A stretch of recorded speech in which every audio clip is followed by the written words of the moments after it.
All right, John. So that's my 5. Since we're not doing Dark Knight, Yep. what are your 5, dude?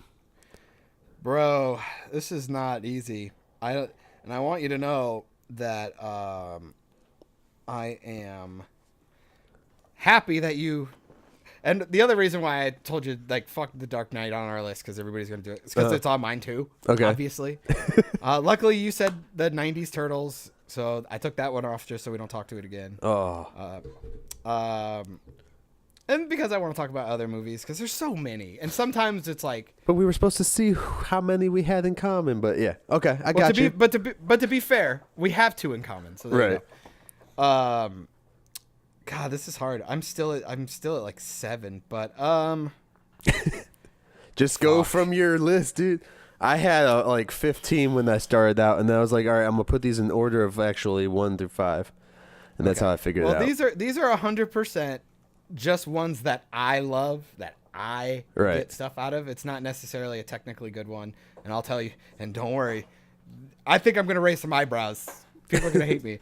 I'm probably gonna go. They're gonna be like, you talk shit about Captain Marvel, and you right. Okay, so I'll go. I'm gonna actually start with my. Okay, I'll go 5 because I don't really know. Because honestly, for me, all of these rank the exact same number. Okay. For me, but these are the 5, and we'll fight about them, and it'll be funny. All right. Definitely. I'm gonna go with number 5 for me. Sure. Batman and Robin. Okay. The one with George Clooney. Yeah. Fucking Arnold Schwarzenegger and everybody. I was like, growing up watching Poison the Ivy. Batman. Oh yeah, Uma Thurman. Oh my God, as Poison Ivy might be one of the sexiest things I've ever seen in my life. She's so hot. I mean, and I like George Clooney. It was like I always tell people, it's like the same thing that we have a problem with Spider-Man, we have with Bruce Wayne. Everybody and like Superman, they don't even try to be Clark Kent anymore. Right. So I don't even put those movies in there. Like Christopher Reeve did the bumbling Clark perfect, like the lovable Clark, and nobody's gonna touch it. Like Brandon Routh just looked like him, but he never had a chance to even be Clark. Yeah. Same with all these other movies, but like George Clooney was a great Bruce Wayne. He was a fucking terrible Batman. But it's like, you know, Bale's a great Batman, but he's a shitty Bruce Wayne. Yeah. Or like Michael Keaton sucked at both. Or not Michael Keaton, fucking Val Kilmer. Val Kilmer. Michael don't say Keaton. Michael Keaton sucked at both, Yeah. bro. Yeah. No, Michael Keaton, he was Batman first. I don't necessarily think he was a strong pick, but I like him. It's fine, especially for a Tim Burton movie. It totally worked. But no, dude, everything about Batman and Robin, the campiness of it, like the giant icicles like swaying like big rubber pillars. Yeah.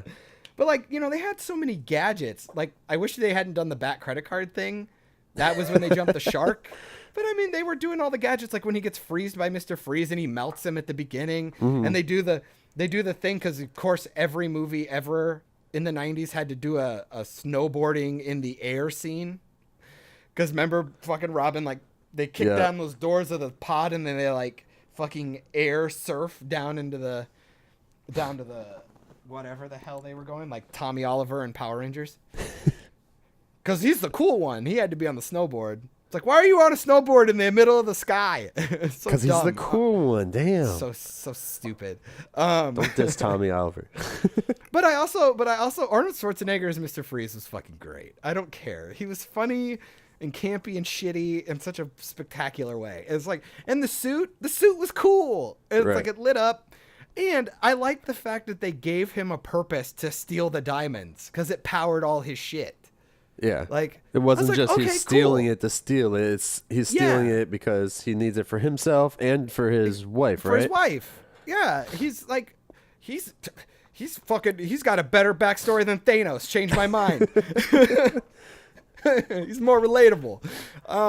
Yeah, because like him just stealing for the hell of it, like would have made him kind of more of a shitty character. Right. So you're kind of on his side. And then they fuck up Bane, but I was like, whatever, he's in here. I'll watch it. It's stupid. Bane. And they fucking. I mean, at least they did the Venom and shit. Like that was kind of cool. And like the transformation from the wimpy skinny dude into him was cool. I was like, boom, look. Fucking can't wait for Captain America to steal that scene. And they went Down for the the luchador style mask too, where because Yeah, he's it was fun. Bane he's Mexican, right? A luchador. Or He's a luchador, yeah. baby. He's a legit luchador. Not a British guy who's talking in the glass bottle. Yeah, no fucking shit. Don't get me wrong. The fucking meme of Bane in Dark Knight Rises is fantastic for pop culture, but goddamn, what a disservice to that character. Yeah, where were the studios on whitewashing there? Huh? His mask was black. Yeah, Jesus. He wore a brown coat. So I like that movie a lot. It's not great. A lot of one line. I mean, there's even a scene where they fucking kick their heels together and ice skates come out. Yeah. Like, come on, dude. Like, that movie was fucking dumb. But the thing with those Joel Schumacher movies is that, like, Gotham was always cool. Like, that was what I pictured Gotham looking like. Like a fucking, like, if New York City got eaten by Spencer's Gifts and Hot Topic. Like, that's what it felt like. And I'm like, it did it so cool. Like, the neon paint everywhere was kind of like when they did that in Batman Forever, that was a little much. Like, that was a little over, but I was fucking young. I was like, oh, fucking blacklight paint's cool. Like, I thought that shit was awesome, but and that was their style for those the last two movies. I was into it, she's not in Batman and Robin, but can I have a shout out for Alicia Silverstone's ass in Batman Forever when she takes on the Batgirl? No, she's in Batman and Robin. Is she? Yeah, Batman Forever is with the Riddler, dude. She's not in with that the Riddler one. and Two-Face. Yeah. Yeah, she shows up at the end. No. Yeah, I'm checking this because she stops Poison Ivy from killing Robin. Oh yeah, when he kicked her in the face, it kicked her into the pod. Boom. Yeah, you were right. This is your number 5. You don't even remember? No. Well, because to be fair, I kind of mixed all those movies together. Like fucking Tommy Lee Jones is Two-Face. Like, what the hell? God damn.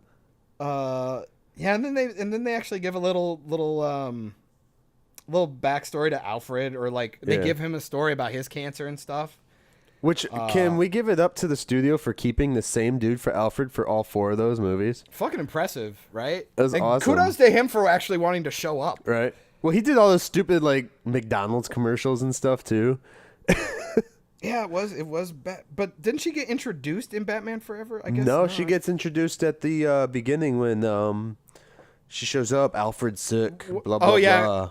Oh yeah, and they go on that fucking motorcycle, the motorcycle race. See, that's another reason why I like this movie, is because Alicia Silverstone in that fucking costume, dude.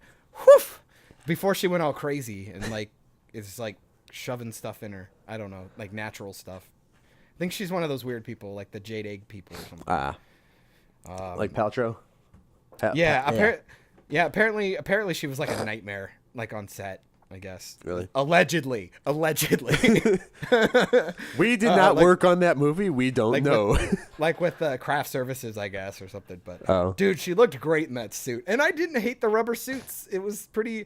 It was what comic book movies. Could you imagine though if they did that? Put him in the suit though. Yeah. But like at least they did it. A lot of that's my biggest hang up on the X-Men movies. It's like, give me the fucking suits. Like the suits are iconic. Like I want to see them. Yeah. Like I want to see Gambit running around in his fucking pink and black and blue shit. Like let's go. Put him in a Cool Runnings leotard. Let's fucking fight this out. Now, I know I say that and I could be way off base. It'll look like shit because we got that with Olivia Munn and that was a bit off base. But you all, come on. You all want to see Hugh Jackman in the goddamn suit. I just wanted to see it once. They show it to you once at the end of the Wolverine. The Wolverine. But you don't fucking get to see him in it. I just want to see him in it. Hugh Jackman should just wear it for Halloween one year and just show the internet pictures. Just give us what we want. Please. Put him on the fappening. That's the leaked photo I want on my internet, is Hugh Jackman wearing the fucking Wolverine costume for Halloween. Just in his house. He's just looking at himself in the mirror. He just wears it around while he's drinking a beer. That and Ryan Reynolds in his Deadpool costume side by side. Pegging each other. Internet would go fucking crazy, dude. Right? They would offer both of those dudes so much money after that to do a movie. Or it'd be absurd. It's crazy. It'd be absurd. Like, oh, God.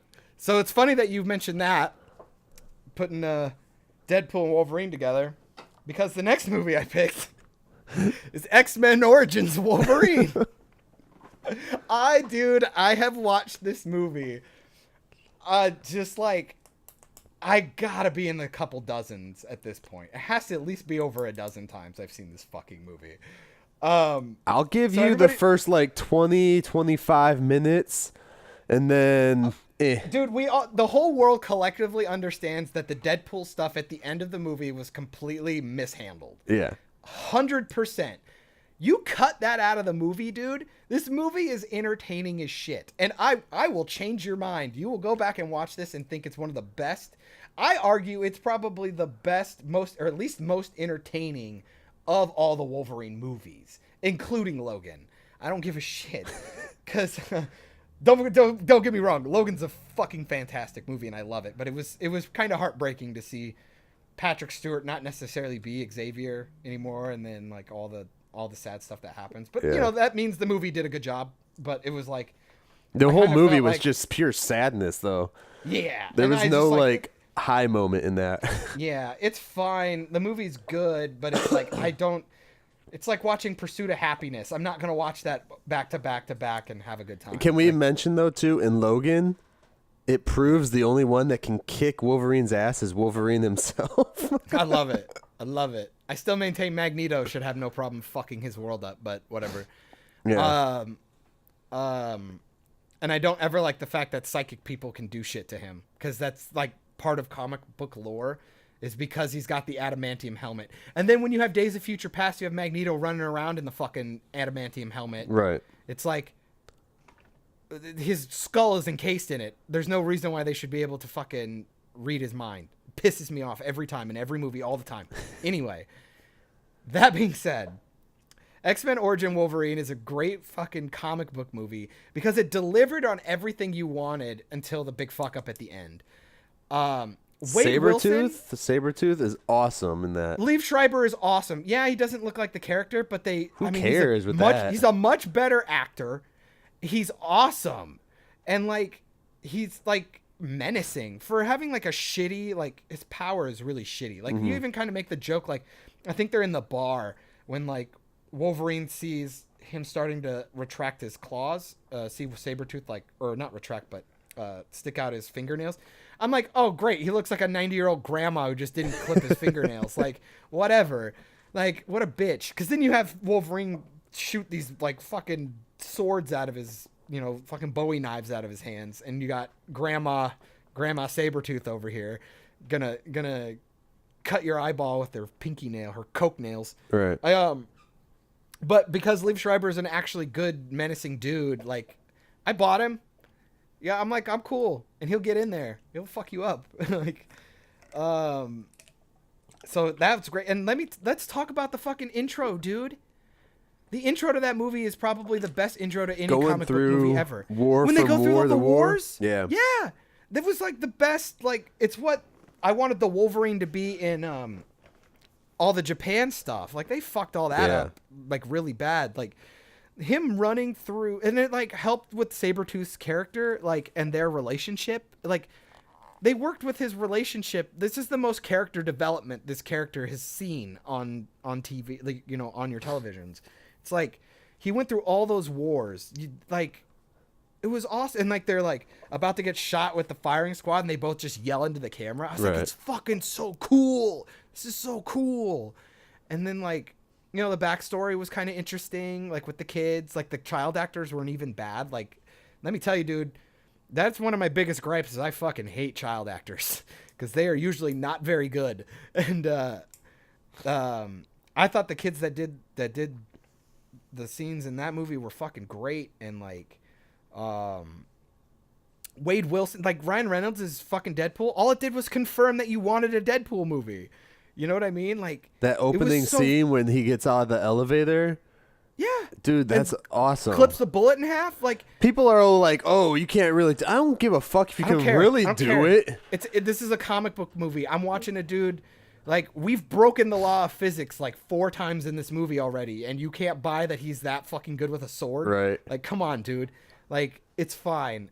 And then, like, they're talking more about the adamantium, the meteor, so that's cool. There's a motivation. Stryker is actually a cool character in this one.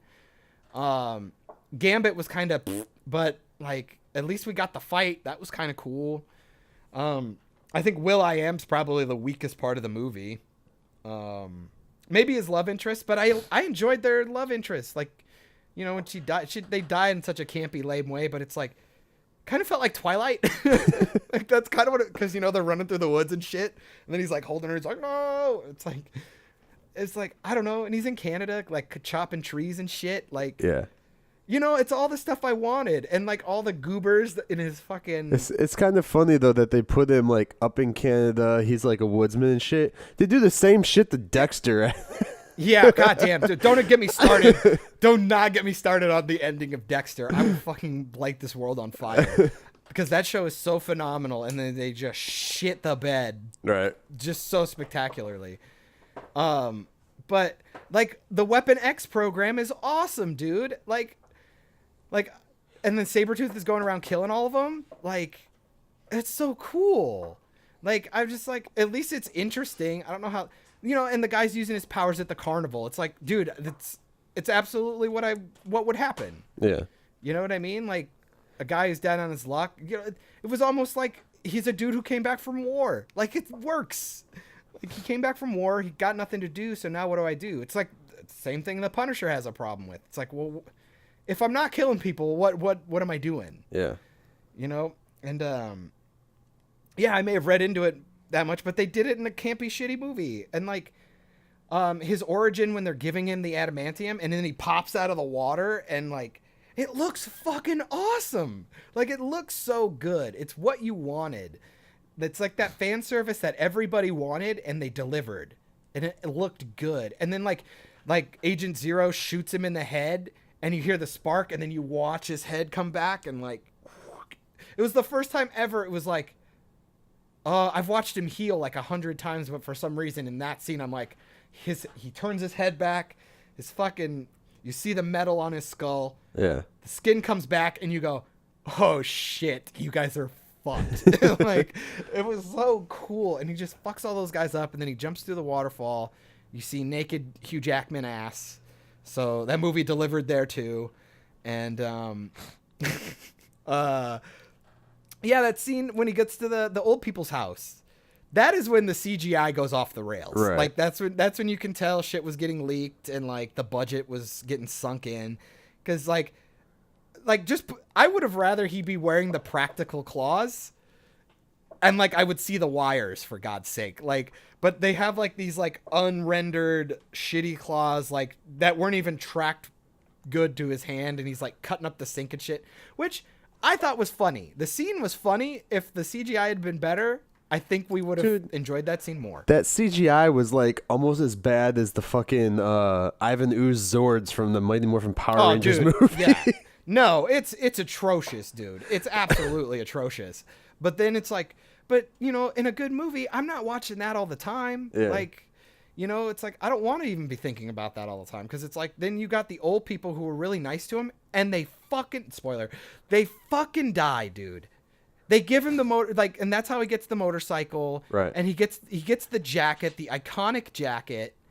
It's like, I like the fact that it's like, it's almost as like empty as like when, Han Solo gets his name. Fucking pathetic. But at the same time, it's like, as an audience member, I'm always going to remember those two old people that were super nice to him. You gave him the jacket, and yeah. And that's where it came from. Like, whenever I look at that jacket now, I'm going to think of a time in his life where people were really nice to him, and this started the trend of like, he can't really be with anybody because they'll die.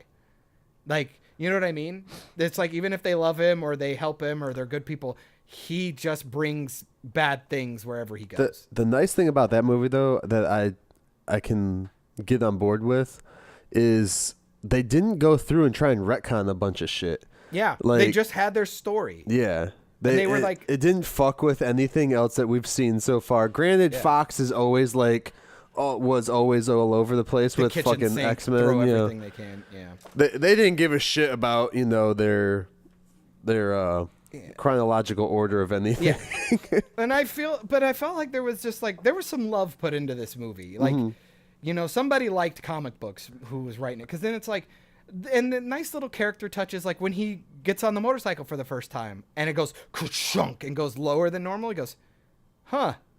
Like, it's like, yeah, because he's probably like fucking 50 pounds heavier now because all that metal in his body. Right. It's like, oh, God. And then, like, the scene where he takes down the fucking helicopter is great. Like, he uses his claws to do the, like, 180 spin on the motorcycle. That looked cool. And then, God, what else in that movie do I love? The Blob, dude. The Blob is great. I never in a million years thought I'd see the Blob on my TV screen, and they did him practically. They didn't do a fucking CGI Colossus bullshit. They put the guy in a fat suit, and the guy's accent, like, he was so dopey. I love the actor who played him because they're like in the plane about to drop or whatever, do their mission, and he's like, "What? You got a tattoo?" And it's, yeah. He's like, I met her last night. He's like, she's a gymnast, and I'm just like, but I love her, and it's like. I'm like, dude, this is so great. Like, he's just such a dope. And then, like, the boxing ring fight is really corny and lame. But then it's like some dumb shit happens, like, where, like, you know, they act it really goofy. Like, that's the whole point. Like, the tone of the movie is goofy at that point. And, like, the claws come out of the boxing glove, for Christ's sake. Like, it's so funny. Will.I.am sucks. Like, don't get me wrong. His character's fucking dumb. And I'm glad Sabretooth murdered his ass. But, like, God, it's like, other than that, though, all the other actors are solid, dude. Like, Dominic West plays the dude who, like, can turn on light bulbs and shit. Like, one of my little hobbits. He's in this. And, yeah, that's a good movie, dude. And the soundtrack's pretty decent. I like it. I think go back and watch that movie, dude. You will like it. If you can get past the Deadpool shit. Which you can, just don't watch the ending. Well, because even I thought the fight at the end is great. If it hadn't been Deadpool, if it had just been some mutant that they put together, they should have called it Deadpool. You know, they should have just called it something else. They should have just. He should have been, because I mean, it could have been anybody else. It could have been anyone. It could have even just been a monster that they made. I would have been fine with it, because then that fight would have been way cooler. Right. Because, like, you know. Like, them having to go back to back, and then they're helping fight each other. Like, it's like what you wanted, but you knew it wasn't going to change their relationship, but they were still going to work together. And there was so much history between them. And because of the war intro, it's like hundreds of years, dude. It's like... This movie's great. I think go back and watch it, and watch it with the instinct that, you know, yes... all the Deadpool shit at the end is fucking bad. We've made jokes to death about it, but enjoy the rest of the setup. The rest of the movie is very fun. Like, at least you can always, it's good. You can always remember the other Deadpool kills that Deadpool. So see, it all works out in the spoilers. End. It all worked out in the end. Okay. So that's your number. That would 4? be my 4. Okay. That would be my 4. So we're going to start getting a little more recent. Finally, I'm going to go Thor. Which original Thor? First Thor? Thor 1. Thor 1. I can see that. The only thing I didn't like about that one was his beard. They dyed his bleach blonde beard. Yeah. It was weird. Your beard's his hair weird. Looked weird too. and his hair looked weird too. Like, it looked off. Yeah. But that's before they in the first one they were still doing extensions, and then he grew his hair out because he was sick of sitting around for the extensions. Yeah. Well, and it's like, dude, when you look like the character, just fucking grow your hair out, dude. You'll get laid. You'll be fine. I mean, he's Australian and is beautiful, so I don't think he has a problem in that department, but still. I don't know. I like Thor. I don't think Thor gets enough credit for what it was. It was so fucking different, dude, compared to all the other Marvel movies that came out. Yeah. And it still is, in my opinion. I still find it to be one of the most different out of all of the movies. It has this tone that I want these movies to have more often. I want them to, like, when you watch their movie, I want it to feel completely different than when they all come together in Avengers. Like, I want a different tone. And watching Thor was like watching a Shakespeare play. And that's I was all about it. Like there was a lot of overacting and big pretty sets, and the music was really grandiose, and all the characters were larger than life. And it gave us fucking Loki, dude. It gave us Loki. And just every single person in this movie is a fucking great actor. Even Kat Dennings. Like, who the hell saw that coming? Like, she plays comedic relief, and she does a good job in this movie. The second movie, they put too much of her in there, and that's how you can tell the difference. But like Anthony Hopkins fucking delivers Anthony Hopkins in this movie, dude. Like, he's so good. Like, when they're in the throne room, or not the throne room, but the sword room in the Bifrost, and he's like casting out Thor, that scene's incredible. Like, Loki's about to run up and like defend Thor, and Anthony Hopkins literally just turns to it and barks at him, pretty much, just like, "Arr!" And I'm like, fuck, dude, that's so powerful. And then like the acting from Loki when he finds out about his past, about his where he's born, and like Anthony Hopkins, like Odin has his like little heart attack moment. Like, it was so good. Like, Loki changed on a dime, dude. He's like, "Tell me," like, great acting. He's super mad, feels betrayed, and then all of a sudden he sees Odin hurt and immediately goes back into like loving son mode. Like, it was so good and it felt real. And then like, Thor, this movie started Thor on such a different note that everything that's happened up to this point makes it so much more powerful. Right. You know what I mean? Like, he's just like, he's spouting like old-timey Shakespearean type dialogue, and now he's like a joking dude. And I tell myself, it's like, because it's been years, and he's probably spent a fuck ton of time on Earth, so that's the persona that he's turned into.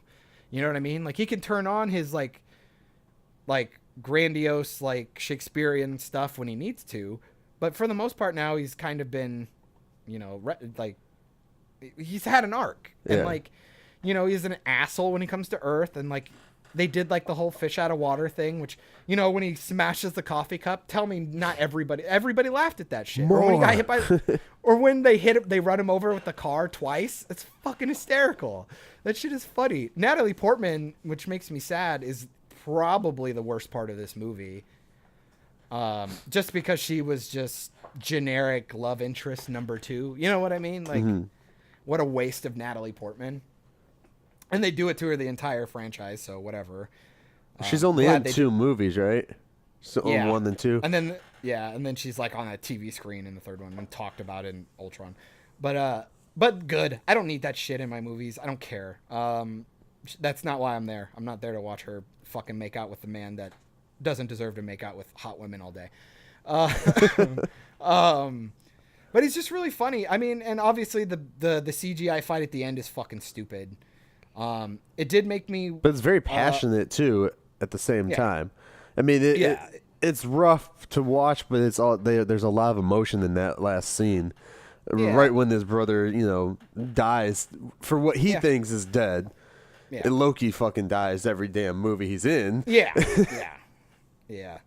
No, it was all good, and I liked them playing with, and they had a lot of good like comic book nods, like I don't know, like Donald Blake and shit like that, like, good little references, and like, it's just, his character development was really good, and like the acting was really good, and it introduced Hawkeye in a non-annoying way. Had a really good Phil Coulson scene. The thing with everybody trying to grab the hammer was really funny. Right.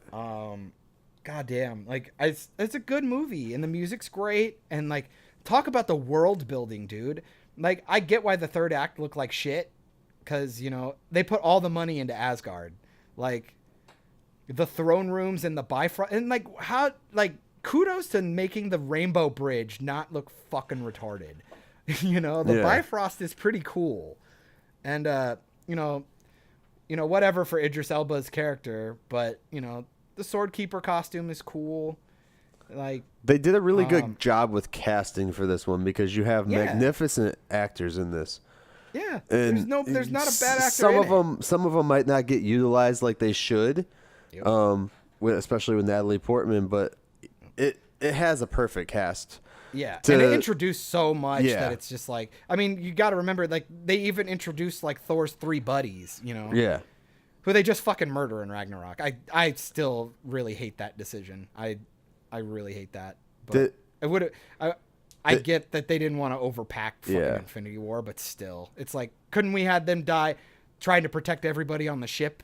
They kill all of them except for Sif, because we never see it because they can't get the actress to fucking come back or something. No, it was scheduling conflict for that movie. I imagine. I mean, so they could always use her somewhere else. Twice. Yeah. Yeah. But that movie's great. I think that one gets a lot more hate than it should. I think it's a really, really good one. I always implore people, go back and watch that one because it really makes you appreciate who Thor is now. Because the Thor you got now, everybody fucking loves. But I'm like, dude, see where he started. It's the only character that you can really look at right now and go, he's completely different. Right. Like, Loki was still kind of Loki. Iron Man's always going to be Iron Man. Like, Tony Stark is Tony Stark. You know, Chris Evans is always going to be Captain America is Captain America. There's no character, I mean, other than Bucky, maybe? There is nobody who has an arc. Bucky really can't count because he's been brainwashed. So yeah, even then, it's like it's just it was like forced character development. Yeah, like, but Thor actually has character development. Like, he's a completely different character. Yeah. So it's obviously just by accident of the tones of the movie, but I think works to its strength by accident. Like, it works so good. It's awesome because you see the character start to change a little bit in the first Avengers movie. He's being a little more toned down because they poke fun at the whole, like, you know, doth wear your drapes, you know, that shit. Like, they even poke fun at it a few times. And but it's fun. It's a good juxtaposition to the rest of the characters. Like, these guys talk a little different, a little more medieval. So it makes the other conversations really good. Like, that's why Avengers is so good. The first one, it's like different characters all having to deal with each other in different ways. It's awesome. Like, yeah, I 100% go back, see Thor. That's my number 3. Okay. Because I can watch that anytime. And I cry like a bitch, like, all the time when I watch it. It's so good. Okay, so number 2. It's hard. This is hard. I don't know. God damn it. I gotta say Spider-Verse. Okay. Spider-Verse is my number 2. I could just have rose-colored glasses on right now because it's so new. So I'm still maybe riding the high of it. But I mean, I've seen it 5 times. Right. And I don't see myself stopping anytime soon because I still got commentary to watch. I got people do all these YouTube breakdowns that I'm in love with, so I feel like I learn something new every time I watch it. I fucking love this movie, dude. And it's like, the music's great. It's, yeah, I talked pretty much a whole podcast about that movie. So yeah, go watch that movie. Also, it's fucking incredible. Can I say Haley Steinfeld as Gwen Stacy was awesome because I just watched her in Bumblebee. Yeah. I was like, dude, that's like perfect. Like, because I couldn't picture her when I was watching Spider-Verse. She's a good voice actress. Awesome. She not only is she just a good voice actress, so you don't even notice it's her, even though she doesn't really like paint on her voice or anything. Like, it's just her talking pretty much. She looks like fucking 15 or 16 in Bumblebee though, dude.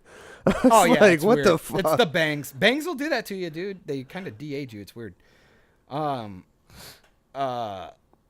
But she, I mean, she looks good too. I'd watch a live action Spider-Gwen movie with her. Like, fuck, she's not a great actress, but I mean, she's definitely. I mean, she did a good job in Bumblebee. Brie Larson. She what? She did better than Brie Larson. She got more character. Like, I like her in Pitch Perfect too. I think she's awesome. Oh yeah, she was in that. Yeah. By the way, I love the first 2 Pitch Perfect. No movies. wait, she was in the third one. She wasn't in the first 2, was she? She's in the second one. She got introduced because remember what's her face, Peggy from Married About You. Katie Sagal was her mom. Yeah. And then the third one's when her name is Emily in Pitch Perfect. In case anyone wonders. Yeah.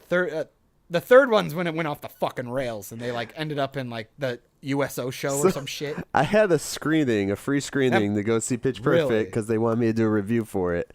The first one? Pitch Perfect 3. 3. Yeah, okay. 3. With it was rough. The only reason I liked it was because John Lithgow was in it. Oh yeah. And I loved it because he plays a villain in it. And so trying to do that fucking Australian accent, I wanted to kill myself. God damn, John Lithgow's incredible, but fucking don't. Why give him the? I feel though that they always make like Elizabeth Banks look like shit in those movies though. Right, like tone her down because I'm like she's the hottest. She's been my crush since she was on Scrubs, dude. Yeah. Like it's insane. Like that's why I get so sad when she was in the Power Rangers movie. I'm like she looks hot as hell as Rita Repulsa, but then I find out like the reveal about her and stuff. And I go, oh yeah, I'm fucking out of this. Like I'm good. But oh yeah, dude, that third movie is just garbage. It's so bad. I like the first two though. I really do. I love the first one. Yeah. And like the second one's okay. It's a little fan servicey because there's a lot of Jordan Peele or not Jordan Peele, Keegan Key in that shit. It's a little much, but I love that scene because they're like doing like a Christmas album with Snoop Dogg. Yeah. It's fucking incredible. I love it. They do a lot with Rebel Wilson in there too, like in the third one. They do a lot more with her. They Melissa McCarthy'd her ass. Like she just right. Her. I mean, literally, her name is freaking Fat Amy. Fat dude. Amy. Yeah. And it's like that joke was funny for the first movie. Now can we get away from it? Right. And it's like she is not why people come to see this movie. She's just not. It's like me watching her throw herself around like an asshole does not entertain me. I've seen it done, and I've seen it done better. Like now, who directed the? I don't know who the fuck that is. Okay. Oh yeah. So but that's So Spider-Verse was number 3 or 2? Number 2. Number 2 is Spider-Verse.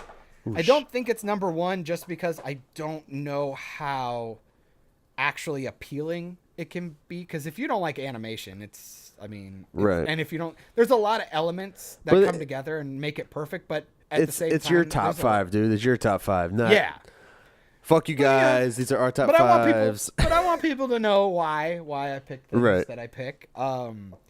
It's just kind of like I don't think it's going to be as universally as accepted, but I think at the same time it's like looking at my number 1, it's kind of I could almost do the same argument, but it does stand on its own by itself, which I think gives it a little more power too. I kind of feel like this would be something that in like 5 years I would go back and see if it would move up my list. Mm-hmm. But as of right now, where it stands is kind of how I feel about it.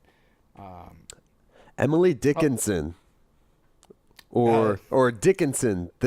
It's a show. I believe it's a short series, a mini series, called Dickinson. Dickinson is this bio comedy drama show.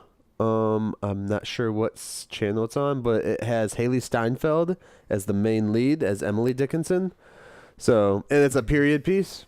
Something maybe to check out, maybe the trailer, maybe not the whole thing. We got way off that because of Haley Steinfeld. Thank you. Anyway. Well done. There we go. But yeah, go watch Spider-Verse. It's a fucking great film. It does diversity and all the fan pandering that all these other movies are trying to do, but they actually did it in an artistic, relevant way. So, and it deals with a multiverse theory, but doesn't dive into the multiverse theory at the same time. It doesn't try to give you a fucking science lesson. Yeah. It just the multiverse thing is literally just for the setup of the story. That is the framework. Right. That is not the subject. It is the setup. So if you think you don't want to watch it because it's going to be like the Nickelodeon Ninja Turtles where they had to explain the whole science behind it every single time they do it in the movie or TV show, that's not the case here. They just use it as the backing of the story, which is awesome. They're like, hey, here are these dimensions. Here we go. Yeah. Just understand. Because even from the original credit, like the credit roll with the statue lady, they kick it off and they're like, here we go. This is how we're doing it. And it's just fucking, it's so well done, dude. It's just, it's so good. Such a great movie. So you're on number one. This is my number one. And I think I would argue 10 years ago, X-Men 2 would have been this one. Or it would have either been that one or Spider-Man 2 would have been my number one about 10 years ago. Because those were the two movies where I really feel like people started to take comic book movies seriously. You know, like... And then they screwed up with Spider-Man 3. And they screwed up with X-Men 3, too. So don't worry. Apparently the trilogy is not the answer. But those movies did something that this movie did. And that's why I think it needs to be recognized as my number one. Because it changed the game. And they did it well. Is easily Avengers 1. Okay. The Avengers. I say it because that movie can hold up by itself. It absolutely can. Infinity War, I don't think can. Infinity War is kind of like Meme the movie. They make a lot of jokes that if you haven't seen at least 50% of the rest of the movies, you're not going to get nearly as much enjoyment out of. But Avengers is so like enclosed to just a normal story. You know, alien invasion. Easy. Impending doom. It's just so simple that it's easy to follow. It stands on its own. And all the acting's great. They introduced Mark Ruffalo as Hulk, which everybody thought was going to be a disaster. That was great. You start to see some of the Thor stuff take over. Like new character development for him. You know, you're getting played out with the Loki stuff at this point, but he delivers such a fucking fantastic performance that nobody cares. Right. The intro to the movie's fantastic. You just come in on the helicopter. The Tesseract shows up. Boom. You know. Great Joss Whedon dialogue is all over this thing. This has Joss Whedon stink all over it, and I love it. Like, down to killing a character, down to, like, just overindulgent dialogue. Like, he essentially got away with Loki essentially calling Black Widow a cunt in this movie. He calls her a mewling quim, I believe. And it's like, yeah, go look that word up. Google that shit. Right. And I was like, God, it's just the dialogue was cheesy but clever. Like the scene when he comes out of the place in Germany after he takes that dude's eye. The old guy in the street. It was a little weird. The blocking's really strange. Like, go back and watch that. Like, he's, like, looking in a completely different direction. And that was obviously, like, some kind of artistic choice, but it just always stands out to me. Right. I'm sure it's, like, some symbology of, like, you know, going against the grain, not conforming, whatever. Great filmmaking. I like the shot they do in there. And it's a quick little shot, but it, to some people, they're like, why the hell did we need that shot? When they point the camera and they shoot at the mirror of the car and then you see Cap's feet and shit. When they're fighting at the end of the movie, and they have the car mirror is just sitting on the ground. I think it's the upside down car or some shit like that. Yeah. I like that shot just because it was something different you wouldn't see in any other comic book movie. Yeah. Well, so it's cool, but it's just when they start to actually make a comic book movie a movie, right? Not a fucking cartoon. No, but it's just good dialogue. Like that, like the old man gets up and it's like, there are no men like me. There will always be men like you. And I'm like, oh, dude, like that's a message that's gonna transcend time. Right. Like that's gonna hold up. It's a simple story. I think the only thing that is really brutal in this movie, like truly hard to swallow, is fucking Captain America's costume, dude. Like the helmet looks so goddamn dumb. Like when he wears the rest of the costume, when he takes the hood off or the helmet off, he looks fine. Like it still looks kind of campy and weird. Like it looks like a bad cosplay, or I guess a good cosplay. But yeah, that costume's kind of rough. It's especially when I really liked how they militarized his stuff in the other movies. Right. This one was just kind of hard to swallow. But like all the character interactions are great. Like the fight in the woods with the three of them, that's great. A lot of good character dialogue. Like these guys are basically gods, and he goes, there's only one God, ma'am. And he doesn't dress like that. Yeah. I was like, oh, that's such a good character moment. Like that's awesome. Hawkeye gets kind of, used and doesn't really do much. But I mean, I'd argue that's pretty much the problem with Hawkeye all the way up until Avengers. Probably Endgame. Endgame is gonna when they should do more with him. They might do something cool because, they set up that Ultron thing with his family because his whole family got fucking dusted. So that's probably why he went crazy. Well, I think they're doing the Ronin thing with him now. Yeah. But like I said, I mean, all that stuff's great. Like in Avengers 1, it's just so good. Like, and they were still doing the AC/DC stuff for Iron Man. Yeah. And like I said, it all holds up. It all looks good. Like even the CGI doesn't look terrible. I think probably the worst CGI in the movie is probably all the aliens at the end, and maybe some of the Hulk stuff. Like okay, but when he's transforming, it for the still first time holds on the up. plane, I mean, yeah, it looks good, and I think because some of the stuff looks kind of campy, like Captain America's suit, that it'll hold up endearingly. Right. Like 20 years from now. It's like, oh yeah, the costume looks kind of dumb, but I mean, yeah, the CGI looks dumb too. I mean, think about the time it was made. That's what people will say.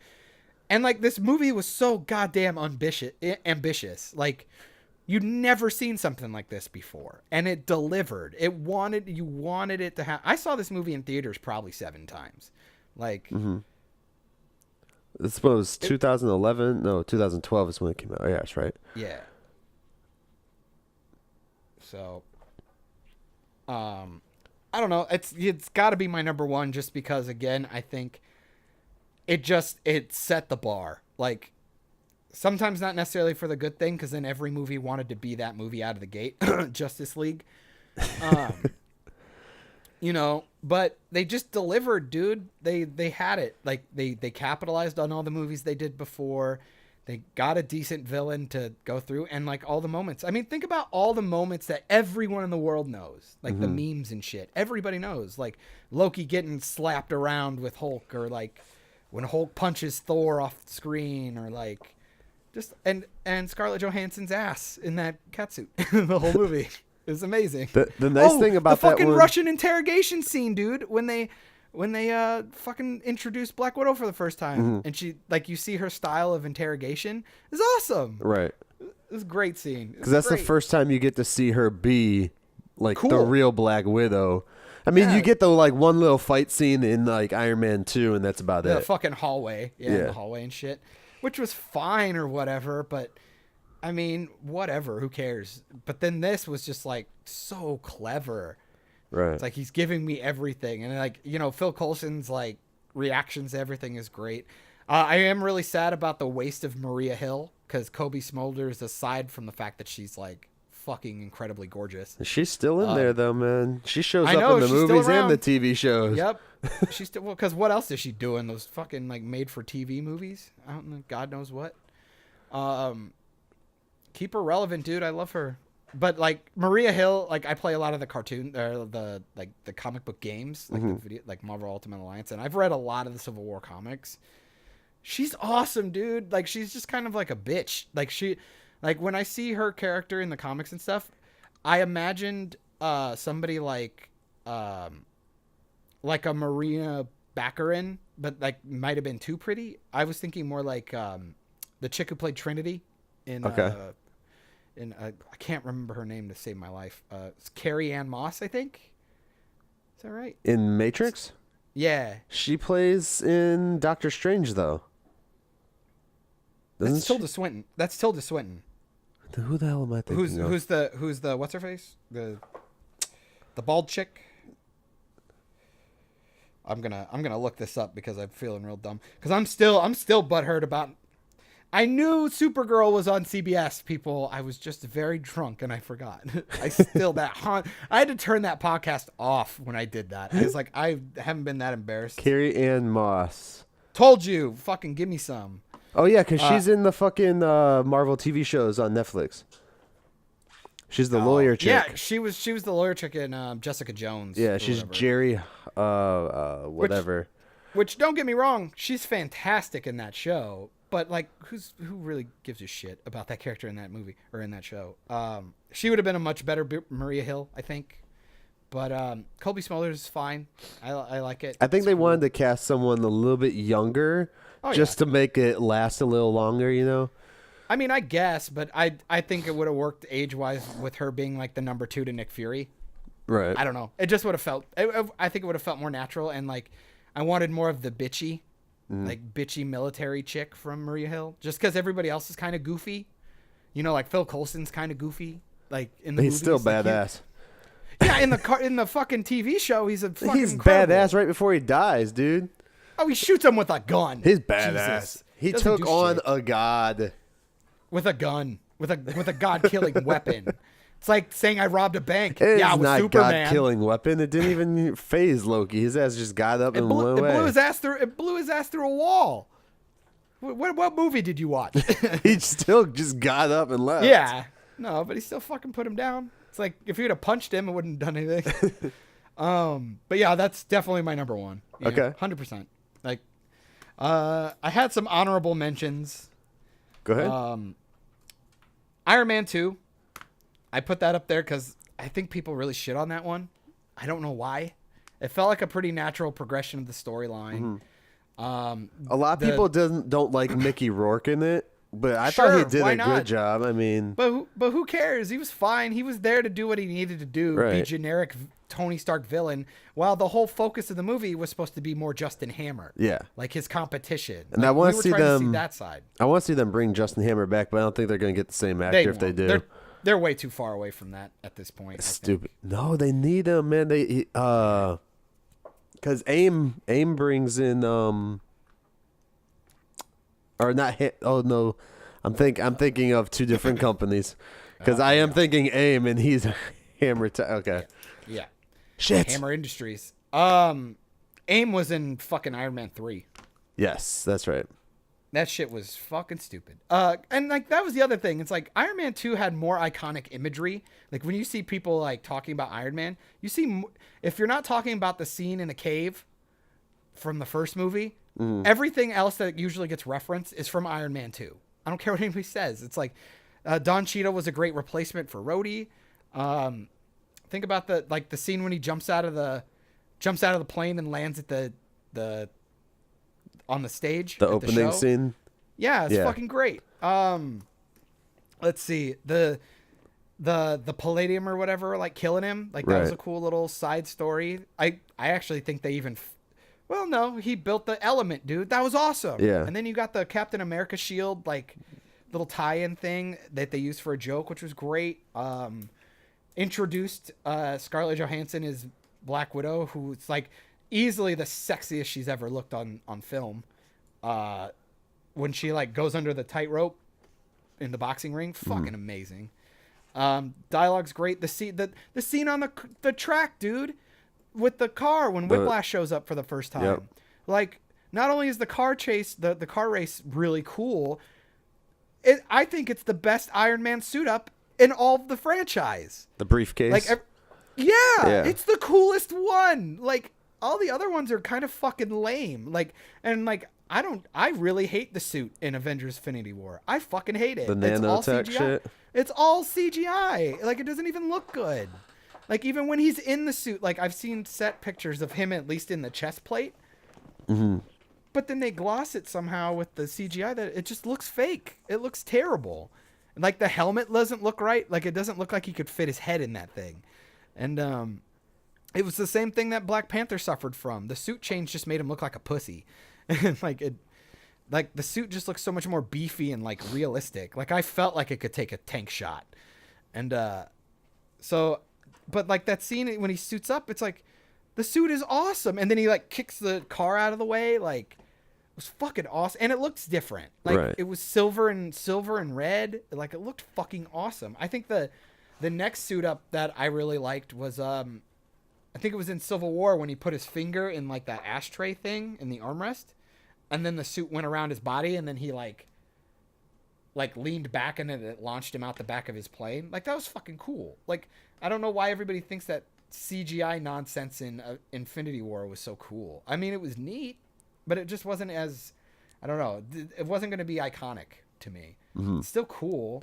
I think the only reason why it's iconic is just because it's in that movie and the music swells, so I have to believe it's awesome. And that score, dude, for Avengers is just their hero theme is just incredible. So it's like anytime they play that, they're gonna get the applause that they want. Like, yeah, that movie is just great. Okay. I liked it. You said you had another mention, or couple? I guess I already did say Spider-Man 2 and X-Men 2 because they were the ones that kind of took those movies seriously. Finally.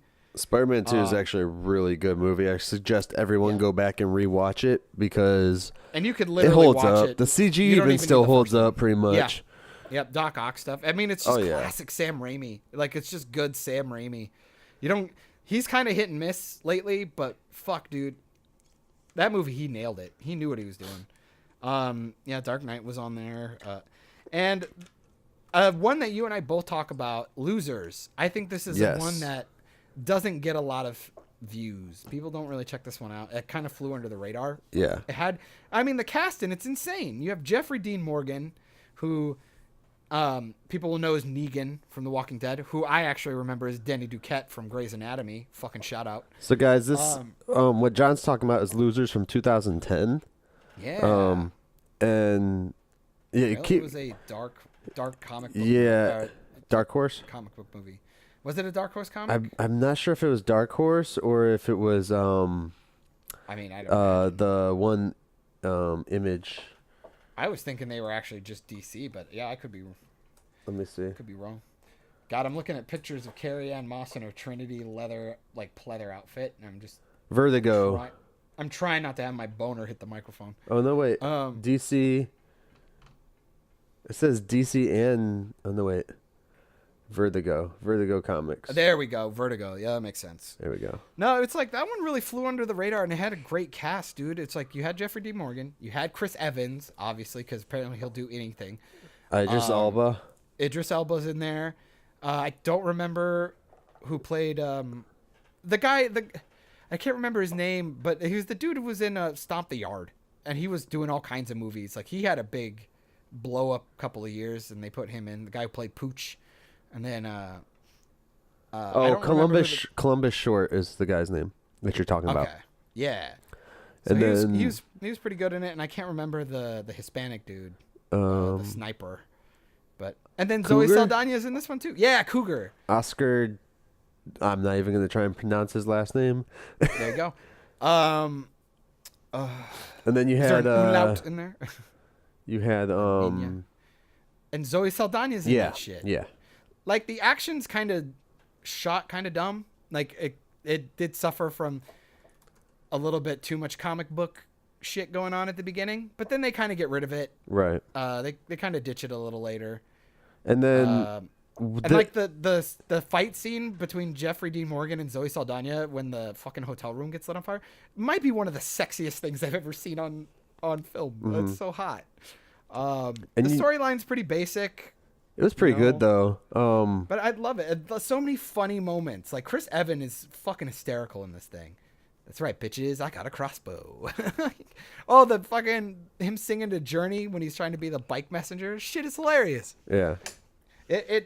That is a movie that I can tell you right now is just campy garbage, but goddamn, it's fun. It's a good movie. It's fun. And like you were saying, it got, it didn't get the views that it needed or anything because the same fucking year, same fucking time, the A-Team movie came out with Liam Neeson and Bradley Cooper. God, what a piece of shit. And Jessica Biel, apparently. The only thing good about that movie was the trailer. Like, you knew though that one was going to beat them out just because it had Liam Neeson and Bradley Cooper. In 2010, they were, really hot. Whereas the Losers had, they had guys that are coming up. It also didn't have that name. It didn't have the franchise name on it. Right. It didn't have something we all people already knew, the A-Team. But I mean, fucking Liam Neeson looked like an ass in that movie as Hannibal, dude. Fucking dumb. He looks so dumb. Oh man. That movie, go watch that one. That's fun. I would say that's on level of like almost like it's a B movie with a budget. Like that's kind of what it feels like. Yeah. I like that one though. But oh man, we got through our list and we didn't even fight. How do you like that? The only guy I'll say though in the A Team that I wish was in the Losers, just because I like the actor, was Charlton Copley. He plays in District 9. He's the main guy in District 9. The folk, that guy. The folk.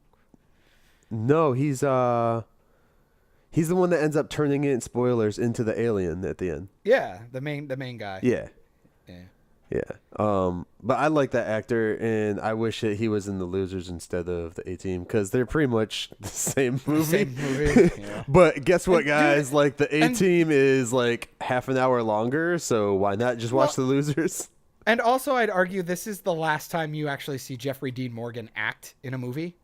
Because pretty much ever since he's done Negan, every single character he's played in a movie after that has just been a Negan knockoff. Yeah. Like he does the same cadence and shit. That's why I couldn't watch Rampage.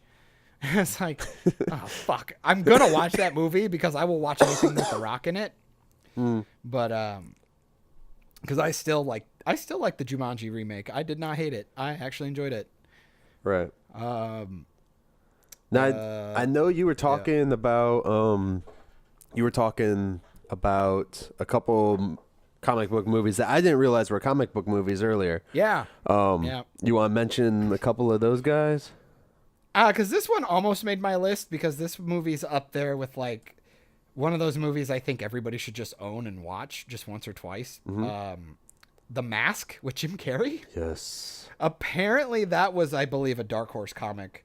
And it was actually like kind of dark. The first one.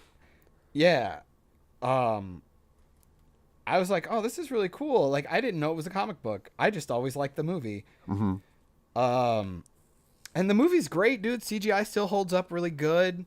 The villain is awesome. The villain's perfectly fine. You know, he's good.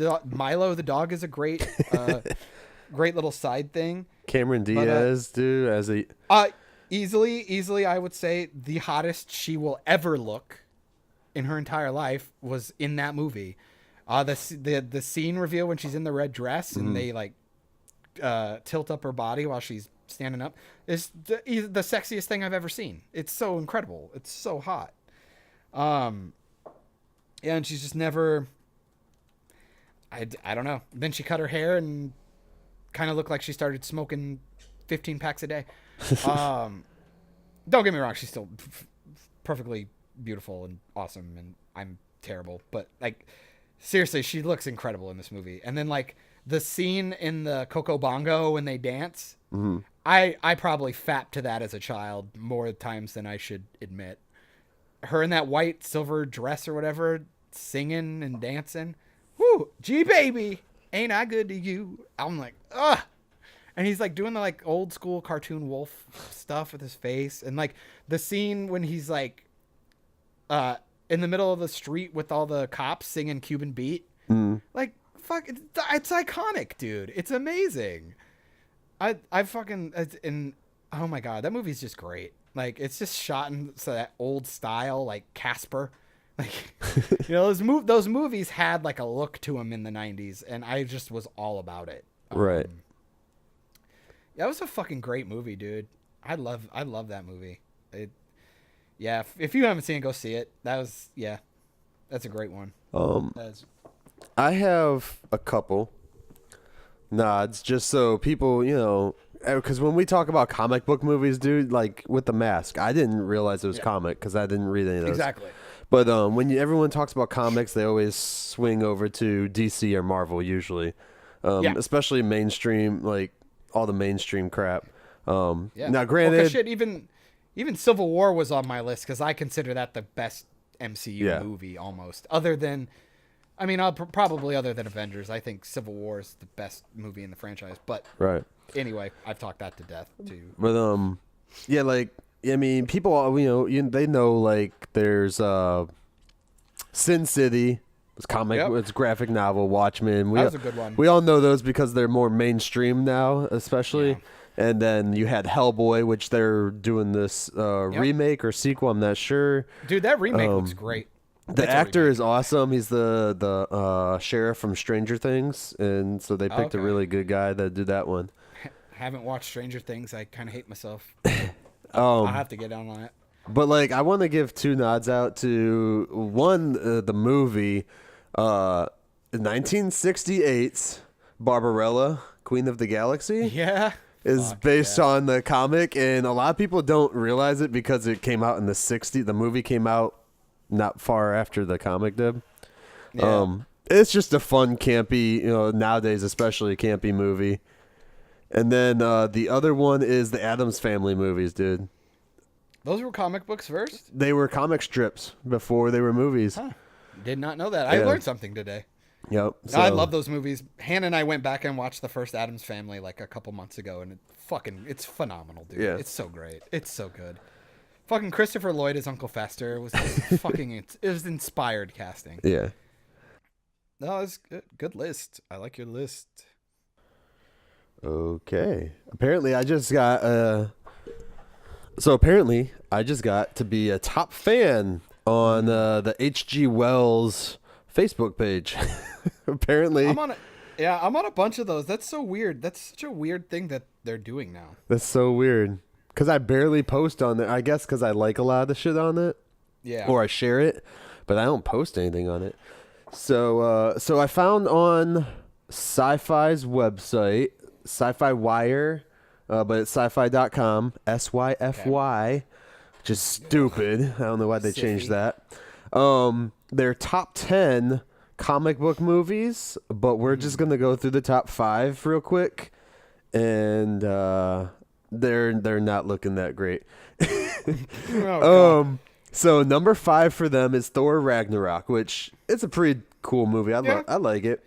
I can go up there, but again, I just don't think that movie lends itself to by itself. I think with that movie, that one suffers with a lot of what I think is the problem with Infinity War, is that there's so much referential shit that it's like, right. Like when they're doing the play about Loki, it's like, if you haven't seen Thor: The Dark World or know that happened, that's not funny. Yeah. Like, you can also kind of like it just because the tone's way different, so the movie could essentially kind of hold off by itself. I don't know. But it just, I don't know. And like the Hulk shit, like, you don't know. And everybody really liked Jeff Goldblum in this. I think they were just kissing his ass a little bit. It's because it's Jeff Goldblum. Yeah, I was like, he's fine, he's funny, but I honestly believe if any other actor would have came in and did that shit, people would have fucking went crazy. Yeah. The Korg stuff is pretty funny. I like Korg a lot. Mm-hmm. I like the tone of the movie. It's great. The CGI is great, except for the arena fight. That's not going to hold up very soon. And to be fair, the opening's not super strong either. It's a lot of him just fighting CGI shit in a CGI room, and the CGI is not that great. I saw it on a 4K TV. It's pretty brutal. And with the opening scene, are you talking about when he's down in hell fighting the dickhead? He's chained up. And I totally forgot about that as the opening. I think the opening is when like Hela gets free and shit like that, because they shot that completely different. And it was shot on a fucking green screen, because in the first trailer they dropped for it, they show him throw his hammer and she breaks it in a fucking alley. And then they just switched it up to like wherever. In the fuck would you put that in the trailer? Right. Why would you do that? That was like one of those like moments I was like, okay. There have been 2 other movies that have done that in such a way that I still retroactively look back and get pissed off. That it's like, why would you do that? It would have been the greatest reveal in a theater ever. I mean, like the reveal for Iron Man 3 when all the suits show up? I can live with that, because then I could have been like, okay, somebody controlling the suits, somebody else build the suits. Right. What happened? There's still story element there. It sucks because you would like to see that iconic image happen in front of you. But I got to see it without the trailer, so. Yeah, but it doesn't ruin the movie. Yeah. You know what I mean? Terminator 2. You know that Arnold Schwarzenegger is the good guy. Mm. That is a huge reveal. That is huge. Like, get down. Like, that's a whole... Like, they even telegraph it in the movie as a huge reveal. I do not understand why they would do that. And fuck the prequels for what they are or whatever. Like, they're not great. I still took some stuff away from it that I liked. For which one? All the prequel Star Wars movies. Okay. But god damn it, dude, why the fuck would you ever put Darth Maul igniting the other end of his double-sided lightsaber in the trailer? In the goddamn trailer. Why? I could not tell you how big my kid boner would have been in the theater when that would have happened. It would have been incredible. But no, I'm sitting in the theater going, I'll tell you why. Here it comes. Here it comes. Fucking Christ. I'll tell you why. Toys. Because they put the fucking toys out before the movie. You're not blowing my mind. You know, everybody knows that's why you do it. It's all the toys. That's why they fucking showed the stupid little porgs from the one movie. I still don't care. I know why they did it. So shut up about... No. Well, no, because it needs to get changed. Like, why can't they put the toys out after the goddamn movie? Like, it's not that hard. Because the toys a lot of times ruin the movie, like parts of the movie. Exactly. It's so goddamn... They did that with... I'm sick of advertising. They did that with Infinity War when they put out the Stormbreaker. Yeah. Before the movie came out. And to even be fair, they fucking spoil that in the movie anyway, before you see the hammer. But he needs the axe. It's like, when did we establish that this is a goddamn axe? Yeah. Even the mold doesn't have a shape on it, except the fucking Bifrost logo. Like, god damn it. That's still one of the things that pisses me off in that movie. Okay, we'll go on to Sci-Fi's number 4, and this is gonna piss you off. Hey, don't breathe on me. This is why you bring me on. Don't lie. This is the John you want right here. All right. Well, I don't want to get into this one. I'm just gonna read this one, then we're gonna skip down to number 3. Okay. So this is Sci-Fi's number 4. Why are we skipping? Just do all 5. What are we doing? Sci-Fi's number 4 is Black Panther. Get the fuck out of here. Is that even sci-fi? Or no, we're doing comic book movie. Comic book movies, yeah. Just comic book movies. Sci-Fi's number 3. Marvel's The Avengers, the first Avengers. Number 3. Is number 3 on theirs. That's a perfectly good number. Number 2, Scott Pilgrim vs. the World. Ooh, it's hard to argue. I don't necessarily care. I don't necessarily care about that movie. I liked it, and I didn't quite get it. It was a little too much for me. But goddamn, dude, from everything I've heard from fans who like the comics or whatever, the mangas or whatever the fuck it is, they fucking like the movie. Like, and I heard that they did a really good job transferring it over, you know. Yeah, but it's beautiful. It looks good, dude. It looks so good. I might actually see if they put out a 4K version of that, because I would love to watch it again just for the visuals. Like, and you go on. Chris Evans is fucking great in it. Brandon Routh, I love that guy. I love fucking Brandon Routh. Superman and the Atom. I love him. Playing a vegan. They've only made one Superman joke, and it's pissing me off that they're not doing it again. Like, they just put Katie Lotz in the Supergirl outfit for promos. How is Brandon Routh not wearing a Superman costume? They did. Right now? They said, they made a joke. It was one reference, and it was in the Alien crossover. Yeah, the first crossover. She looks just like my cousin. Yeah. I go, fuck you, writers. That's incredible. I thought it was fucking awesome. Bro, I wanted to high five my TV when that happened. I go, because a lot of times, like, people just don't give you referential shit that's good. Yeah. Like, it's not just shitty. Like, it was so good. It was so good. And Brandon Routh is so fucking adorable. Yeah. I love that guy. No, the fact that he hasn't been in a Superman costume is just, it's unbelievable. But I wouldn't be surprised if he can't legally do it. I would not be surprised. That's probably why they kept him out of the crossover, the last crossover. They didn't have any of those guys. No, they just kept them all out because the budget. Okay. Budget stuff. But and they thought they were going to get canceled too, so they didn't want to. Scott Pilgrim has Captain America, Superman, and Captain Marvel all in it. Mary Elizabeth Winstead, she was in Sky High. Does that count? No. Damn it. All right, so Sci-Fi's number 1 movie, comic book movie. What do you think it is? Dark Knight. The Dark Knight. There we go. That's it, guys. See? Told you. I fucking told you. It's on The Dark Knight. And it's a kind of a letdown that like... Okay, so this is a list of number 10. So those were the top 5. So number 6 is Logan. 7 is Iron Man. 8 is Wonder Woman.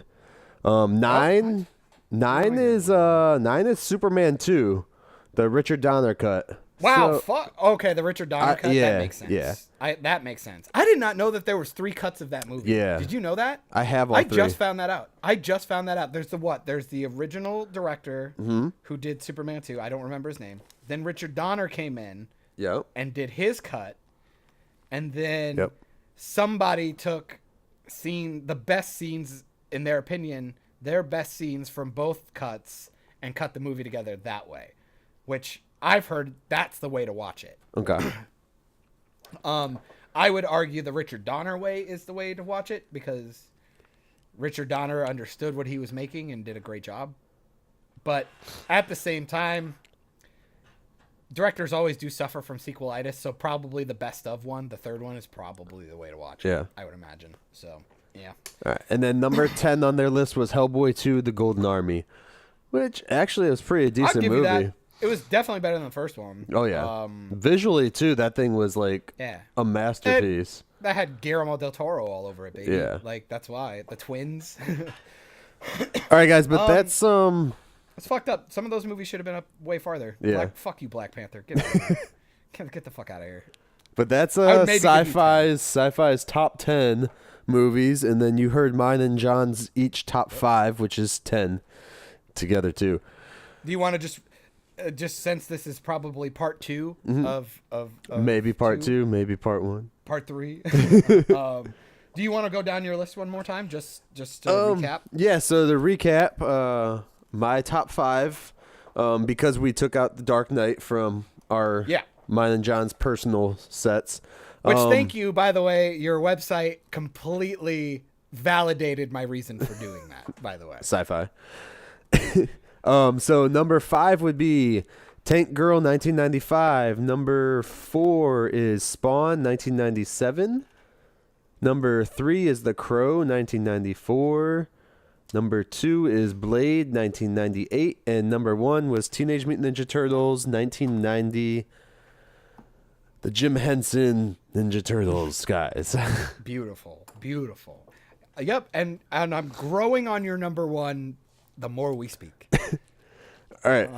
And you want to go over your 5 one more time real quick? Really, and to preface again, my number 1 and 2 I think are very accurate, mostly for the time. And I think my last 3 don't really need to be put in a particular order. I think they're all 3, 4, and 5 is essentially they could interchange themselves at any time. Right. So number 1, Avengers 1. It's fucking great. Number 2, Into the Spider-Verse. Go see it. I'll always talk to you about it. It's amazing. Number 3 was Thor. I love Thor. World building for the most part.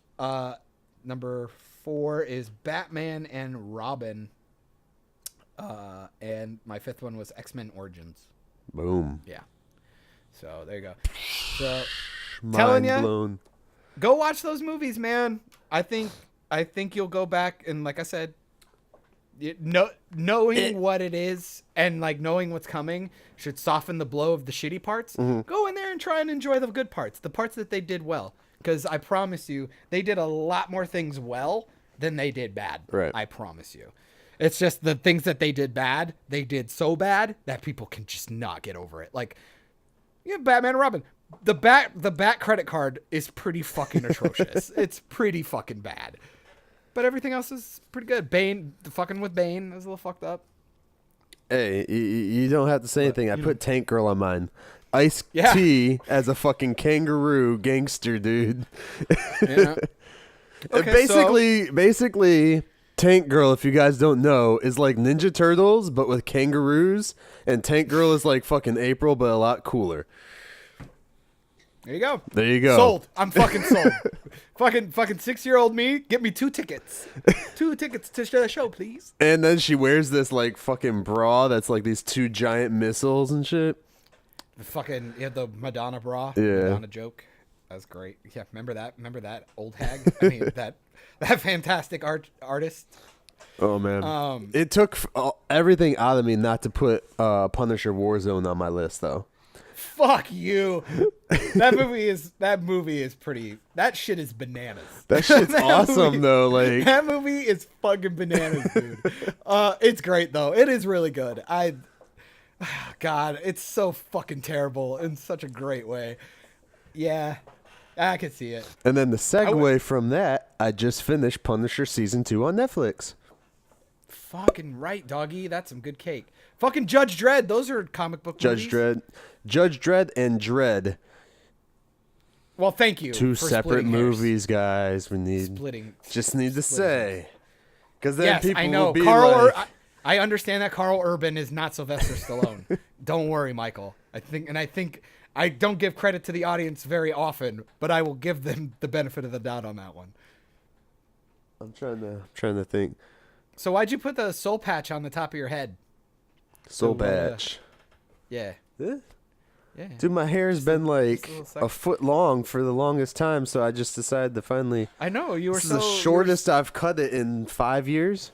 You were so beach bummy, man. I know. Everyone misses your fake stoner persona. Fake stoner persona. Dude, my freaking. I have the cough still. I still have a goddamn cold. You got smoker's cough? What? Oh, I'm never gonna get past the stoner voice, guys. So get used to it. If Kevin Smith can talk his ass off for 5 hours and we all listen to it, y'all can deal with listening to me for 2 hours, an hour, or whatever. As you lulled me to sleep. Fucking. No, kudos to you for making that choice because it's fucking Florida, bro. It is too hot down there for long hair. Yeah. I don't know how you do it. Fuck that. That was the fucking day I cut my hair. It was like almost 90 degrees here. Yeah. And I was just sweating my ass. I was like, just cut it. I put my hand through my hair and I was like, cut it right here. And she cut it. And then the next day it dropped down to like 50. I was like, motherfucker, fuck. I need my hair back. Yeah, I'm bald, baby. That's how I roll. So then I started wearing my my fun unicorn hat, which if you want to see it, there's pictures on Instagram at Myke Shrews. Oh my God, shameless plug. Get the fuck out of here. Oh, wait. Myke Shrews spelled MYKESHREWS. And cut. God, I can almost see the brown on your own nose. But that's like you're brown nosing yourself. You're shoving your head up your own ass. Yes, I am. Proud of you. Okay, so we got through our lists. I'm pretty proud of us. Yeah, man. No fighting. It took a lot longer than I thought it was. I thought we'd be like through it, but we keep talking about that shit. So I was gonna say, have you been on a podcast with me yet? Dude, I can't stay on topic for more than 2 seconds. We actually stayed on topic pretty damn well. I mean, everything worked its way, appropriately. Here we are this is the patting ourselves on the back portion of the podcast. All right, guys, that's it for this episode of Operation Babble. We hope you enjoyed listening to John's Top 5. Thank you, and we'll catch your ears later. Boom.